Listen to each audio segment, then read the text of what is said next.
into the night. Slick.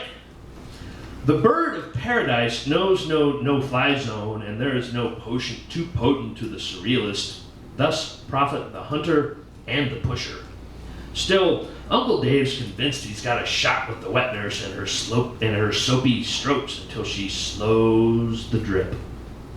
The strap of any purse won't deny the carefree snatcher oblivious to the ubiquitous cams like a forearm shiver or a slapstick banana peel on a day when the plankton are plentiful for the great fish and the finned mammals, while the lefty lays one down the middle to the tater king who whiffs on the next two dipping junk balls and won't get any action from the starlets and doesn't care. His dreams buried in the depths of the mitt and his shrunken nuts.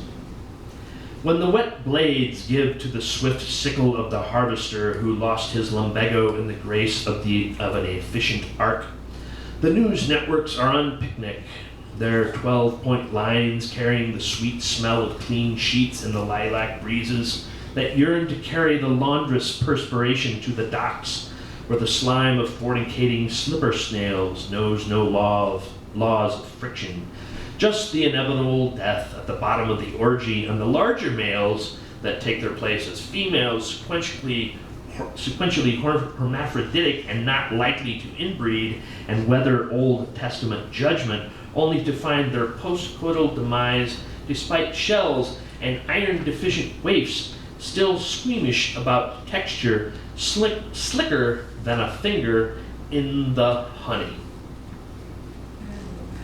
Something like that. We've got a little time, so yeah, okay, we'll throw this one in here. What was the name of the Cassavetes film with the redhead? She had the baby. Rosemary's Baby. This was taken from Rosemary's Baby, the title at least. Elf Shot Lame Witch. She was like playing with Scrabble letters and she was trying to figure out this guy's name. And then she came up with this anagram, Elf Shot Lame Witch. And have you noticed I play with anagrams? Elf Shot Lame Witch. Scratching dog noggins through which the gray seeps over the bugged out eye of a dead squirrel, jittery from Java response to an incredibly efficient lunch, bite to and from, comes with the fall. And the final almond under the desk chair, eaten for breakfast, ashes blinding the vision of your third eye, bored of health but tired of sickness that might devour gay style amidst final drops of 4 roses dumped into a flat stout amidst warrior tumbleweeds. Ninja run down the airport stairs, singing about the end of paradise until Anthony is needed in customer service, interrupted by an unsure deli worker. All started by a comfortable rising and a leisurely workout while the fraidy cats bark about televised terrorism and seem proud or unconcerned about martial law and greed for destination. All right, one more. Let's end it. Unfished. Is it true the hero of Ohio had his way at night, could hold 7 horse hides in his meaty fists, but refused to punch the ladies, and the spun bottle is pointed your way?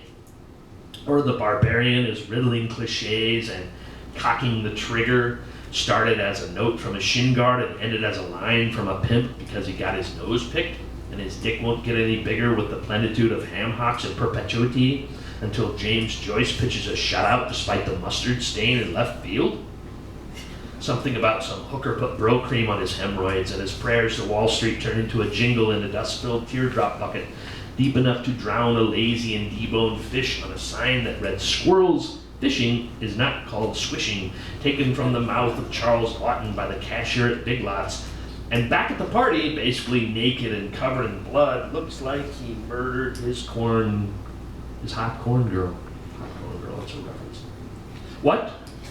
Oh, never mind. It can't be, can it?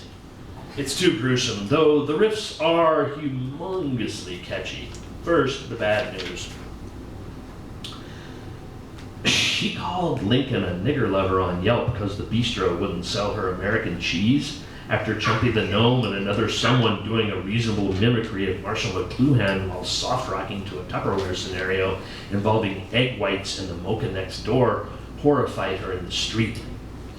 Thought the llama was a jerk too, chicken to admit the indiscretion, and the NRA is channeling MLK on CNN.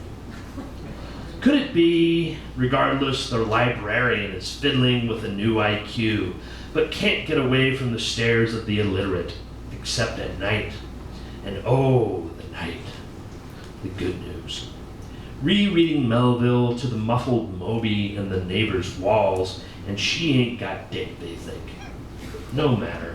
She, drifting to dreams in eventual white noise sheets of solitude, as she counts the rhythmic squish, squish, squish, squish, squish, squish, squish, squish of their lifeblood from punctured aortas into a vast ocean without hooks. That's it for me.